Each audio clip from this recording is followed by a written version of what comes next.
Order. The draft online procedure rules, specified proceedings, regulations 2025. I call the Minister to move the motion. Madam Chair, it's a pleasure to serve under your chairmanship this afternoon. I beg to move that this House consider the online procedure rule, specified proceedings, regulations 2025. The purpose of this instrument is to specify proceedings for which the Online Procedure Rule Committee can make rules for.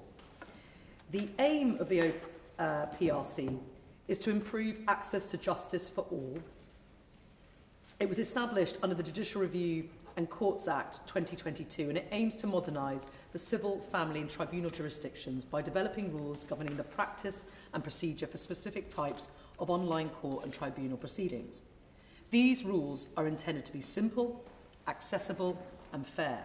They will streamline online processes and enhance the overall efficiency of the system. I would like to outline the proceedings for which this statutory instrument will enable the OPRC to develop rules. In the civil jurisdiction, the OPRC will be able to make online procedure rules for property proceedings. The Ministry of Justice and His Majesty's Courts and Tribunal Service is working closely with the Ministry of Housing, Community and Local Government to ensure that the justice system is fully prepared for the implementation of the Renters' Rights Bill. As part of this, HMCTS will digitise the court process for landlords to regain possession of their property, introducing a digital service for both landlords and tenants. Procedure rules will be required to allow use of this service. Parliamentary approval of this statutory instrument will enable the OPRC to make these rules. The digital possession service and the rules will reflect the law as it stands at the point the digital possession service is deployed. The introduction of the digital possession service and the rules which underpin it are not, however, tied to the timelines for bringing the measures in the Renters' Rights Bill into force.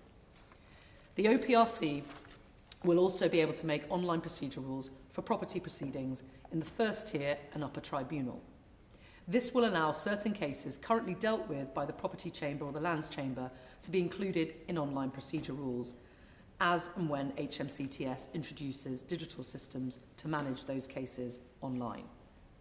In the family jurisdiction, the OPRC will make rules or be able to make rules for financial remedies. This will include contested financial remedies and financial consent orders, for example, following a divorce.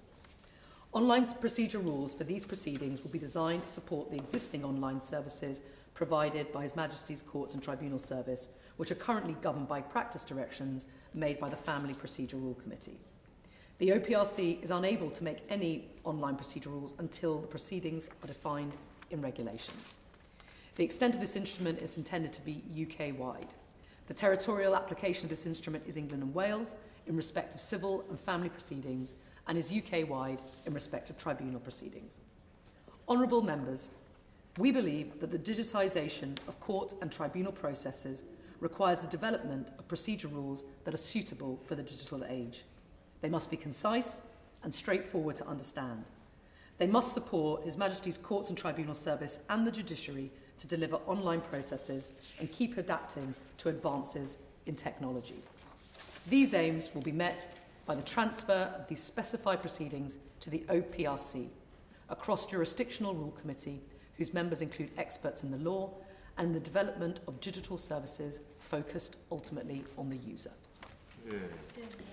The question is that the committee has considered the draft online procedure rules, specified proceedings, regulations 2025. Shadow Minister Dr. Kieran Mullen. Thank you, Madam Deputy Chair. It's a pleasure to serve under your chairmanship. And as the Minister's outlined today, we're bringing forward enacting legislation to facilitate the work of the OPRC. The OPRC was established by the previous government under the Judicial Review and Courts Act 2022 to make rules governing the practice and procedure for specific types of online court and tribunal proceedings across the civil, family and tribunal jurisdictions. For that reason, we will not be opposing the legislation today, but as you would expect, I do intend to seek some assurances from the Minister to ensure that implementation is as smooth as it can be. We must ensure that the efficiencies introduced by this legislation do not come at the cost of access to justice and procedural fairness.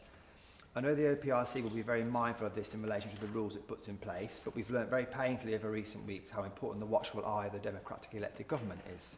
A key concern relates to, as mentioned, the digital possession service introduced in the Renters' Rights Bill, which will rely on the rules set by the OPRC. The Secondary Legislation Scrutiny Committee has highlighted concerns that the necessary procedural rules may not be in place when the Renters' Rights Bill comes into effect. The Ministry of Justice has stated that the rules will be laid in time, and that's the only phrase they've used, to enable the digital service to operate, yet it's failed to provide a definitive answer as to when the rules will be published. Any misalignment between primary legislation and procedural rules could create legal uncertainty, potentially undermining the effectiveness of both the digital service and access to justice. I must press the Minister for a clear timeline for when the rules derived from the regulations we passed today will be published. I also understand concerns have been raised about overlapping rule-making jurisdictions with the Civil Procedure Rules Committee or the Family Procedure Rules Committee, for example. The Minister, I'm sure, will know that that was the main concern from the judiciary during the consultation period. Can the Minister explain what steps are being taken to ensure that no confusion may arise as to which rule sets will take precedence? Finally, digital justice must not become a barrier for those lacking digital literacy or access to necessary resources. The rules themselves will be key to this, of course. I note that no impact assessment has been made for these regulations, as they're believed to have no significant impact on the private, voluntary or public sectors, but of course the rules, when they're put in place, could in fact have an impact. So I would urge the Government to monitor the effects of this and other changes, introducing further technological solutions to ensure that there are no unanticipated, unintended consequences. We must ensure that everyone of any and all means, technically savvy or otherwise, is not in any way adversely affected by the move to digitally driven services. And I'll conclude on that point. I look forward to the Minister's responses on those points. Minister Sarah Sackman. Thank you, and I thank the Honourable Member for his comments and for the breakout of consensus, I suppose, in respect of this progressive measure. He's absolutely right that access to justice, which lies at the heart of these reforms, is something that we are mindful of. And to that extent, I want to assure him that that is the guiding principle behind these reforms. In respect of the reforms and the application of the OPRC rules in connection with the Renters' Rights Bill, as I said in my opening speech, the timelines for the implementation of that bill and the timelines of the implementation of these rules are not pegged together, and of course it will be proper to await the proper development of these rules and the implementation of those in order for them to become operable, and I'm happy to update him and other members of the House as to when those rules are ready. In relation to the potential for duplication, he will know that the development of these rules takes place in consultation with the judiciary, who are represented on the OPRC. The operation of this SI doesn't prevent existing rule committees from making rules in their relevant areas, but of course clarity as to which rules apply to particular types of proceedings is vital, and so it will become very, very clear that the online procedure rules apply to online proceedings where regulations have made provision for them to be the applicable rules, and where those aren't the applicable rules, then other rules will apply. We can't have, if you like, different rules applying to the same proceedings, and that will, of course, be made clear. And then finally, in respect of access to justice, he's absolutely right that nobody should be left behind by the digitalisation of our courts. We need to ensure an equal service, particularly in respect of those who are digitally disadvantaged and who will not be able to access, for whatever reason, online processes. That is why, even in these areas where we want to move to a predominantly an almost entirely digital world, there will always be provision for people to engage in proceedings through a paper-based service.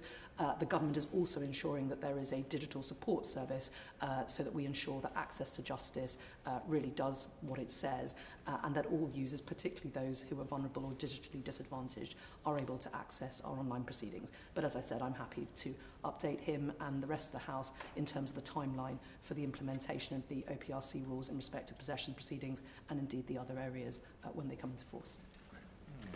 The question is that the committee has considered the draft online procedure rules specified proceedings regulations 2025. As many of that opinion say aye.